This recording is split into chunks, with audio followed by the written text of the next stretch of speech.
Hello everybody, this is 8-Bit Flashback, and today I'm going to show you how to add cheat codes to your hacked PlayStation Classic. So in order for this to work, it will need to be hacked with access to the emulator settings menu. And I'm doing this mainly for entertainment and demonstration purposes. And please be aware when modding or hacking your console, you risk the chance of breaking your console, so proceed at your own risk.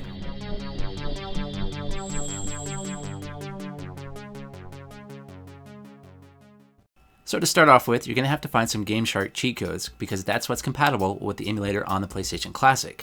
And it's pretty simple to find. All you got to do is Google the name of your game. For instance, I'm looking for Crash Bandicoot, so I'm going to search Crash Bandicoot followed by GameShark cheat codes. And it should be pretty easy to find whatever you're looking for if it has available cheat codes. So once you do find some GameShark cheat codes, you want to go ahead and write those down along with the name of the cheat, or you can just simply copy them like I'm going to right here. Now I'm going to open up a program called Notepad, which pretty much comes with all Windows operating systems. If you don't know how to open up Notepad on your Windows computer, it's pretty easy to find. All you got to do is search in that search bar that's in the bottom left corner, type in Notepad, and it should pull right up.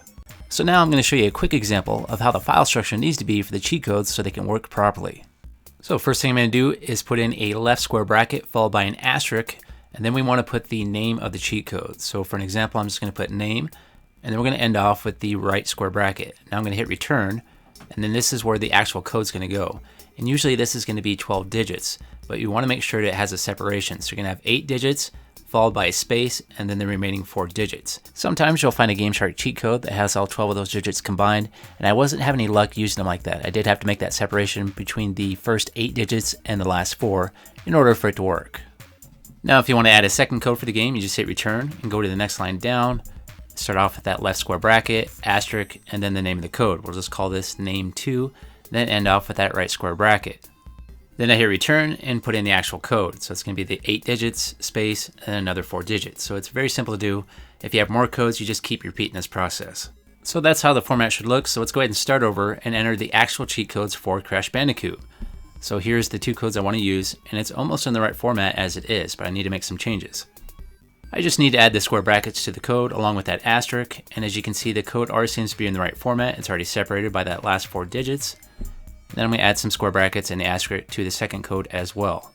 So what we've done here is created a cheat file using a GameShark cheat code, and now it needs to be saved in a .cht format. And if you're lucky enough to find some of these cheat codes already in a .cht format, they might work as is.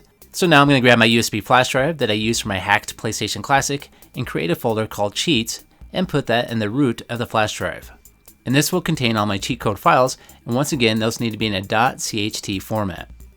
And to get our new cheat code into a .cht format, it's really easy to do. So I'm going to select Save As, and I'm going to go ahead and name the file. I'm going to name it Crash Bandicoot, and I'm going to have that followed by a .cht. After naming it, I'm going to click on the Save As type box and then select All Files. Otherwise that'll save it as a text, and we want to save this as a .cht. And last, we want to navigate to the directory we're going to save it to, and I'm going to navigate to the cheats folder that I just created on my USB flash drive.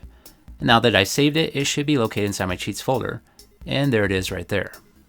So we create a cheat code using that GameShark cheat code to start with, then convert that to a .cht, and then save that in the cheat folder located on the USB flash drive.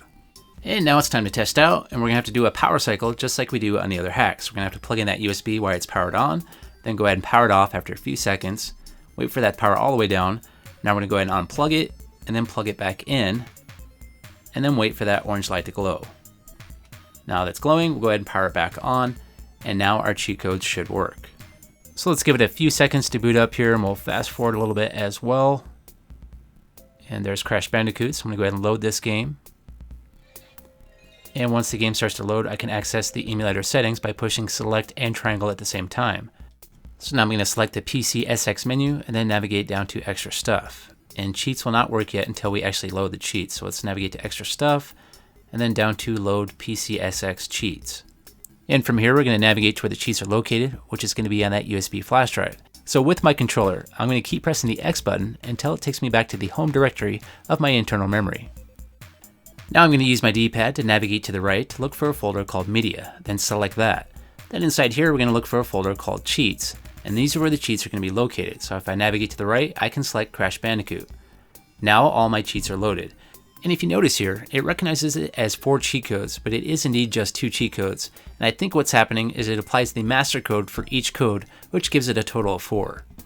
So now if I hit that back button and go to the previous menu, I can now access the cheats from this menu, and I can go ahead and turn these on or off for whichever ones I want to use. So from here I can just resume the game by hitting that back button a couple different times, and it'll continue to load that game. So I'll go ahead and fast forward a little bit here so we don't have to wait, and get to a map, and check it out. We can just walk through any point on the map we want. We can even go to the next map because all the levels are unlocked with that cheat code. And now I just need to select a level to play to see how many lives I have, and I should have 99 lives. So I'll just hurry up and kill myself, and we'll see how many I have. So come on. That didn't take long. So when I come back, I should have 98 lives, and there we go. It works. Okay, well, hopefully this helped you out. If you're looking to get cheat codes on your PlayStation Classic, this is what worked for me. And it's time for me to get out of here. Have yourself a great day, and I'll see you next time.